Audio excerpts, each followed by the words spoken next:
Bonjour les explorateurs, aujourd'hui nous allons embarquer vers la grande nébuleuse d'Orion, où le plus grand satellite européen de télécommunications AlphaSat est passé devant le 30 décembre 2016. Retour sur cet événement auquel j'ai pu assister en vidéo.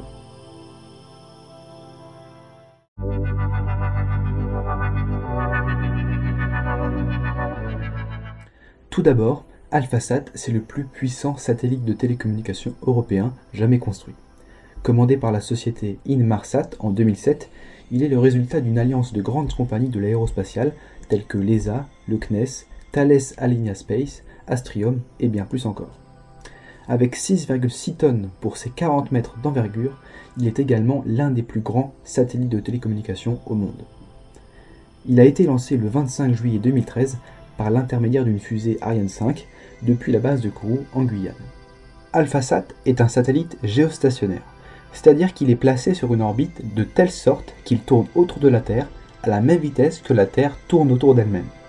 Cette orbite est située à environ 36 000 km de la Terre. AlphaSat est donc synchrone avec la Terre et cette vitesse de synchronisme s'appelle la vitesse sidérale. Elle est égale à 1 tour toutes les 24 heures. Autrement dit, pour un observateur terrestre, AlphaSat et d'autres satellites géostationnaires apparaîtront toujours à la même position dans le ciel, alors que le fond de ciel étoilé, lui, tournera à la vitesse sidérale. Bien que nous ayons vu que les satellites géostationnaires soient éloignés de 36 000 km de nous, il est quand même possible de les observer depuis la Terre. Pourquoi et comment? Tout simplement parce que les satellites sont fabriqués en grande partie avec des matériaux extrêmement réfléchissants. AlphaSat, comme nous pouvons le voir sur cette image, est constitué de 2 bandes de panneaux solaires et d'une énorme antenne.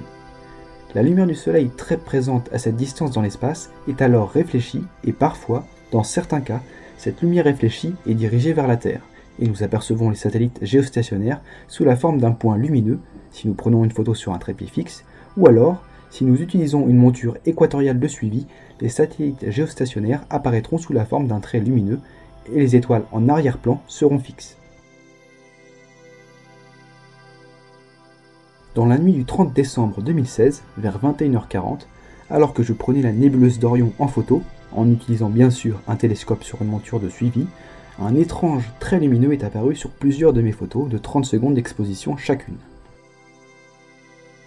L'hypothèse d'un avion a été rapidement exclue, ainsi que celle d'un satellite défilant aussi, puisque en 30 secondes, un satellite artificiel tel que l'ISS par exemple, aurait déjà parcouru la totalité du champ à 800 mm de focale.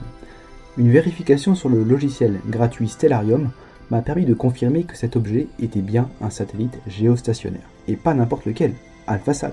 L'heure du passage simulée avec le logiciel et l'heure de mes photos concordaient parfaitement. Un tel phénomène n'est pas rare en soi, puisque le satellite repassait au même endroit 24 heures après, 48 heures après, 72 heures après, etc. Mais ce qui rend cet événement incroyable et fascinant, c'est qu'un satellite de l'envergure d'une grosse maison soit observable à plus de 36 000 km. En refaisant des simulations avec Stellarium, AlphaSat devrait repasser devant la nébuleuse d'Orion à la même période de l'année, en décembre 2017, mais avec un léger écart sur la position de son passage. J'espère que cette vidéo vous aura intéressé. Voici pour finir la photo de la nébuleuse d'Orion que j'avais capturée pendant cette fameuse nuit où le satellite AlphaSat est passé. Plus d'infos sur mon site d'astrophotographie. Je vous remercie, je vous dis à très bientôt et gardez toujours les yeux levés vers le ciel.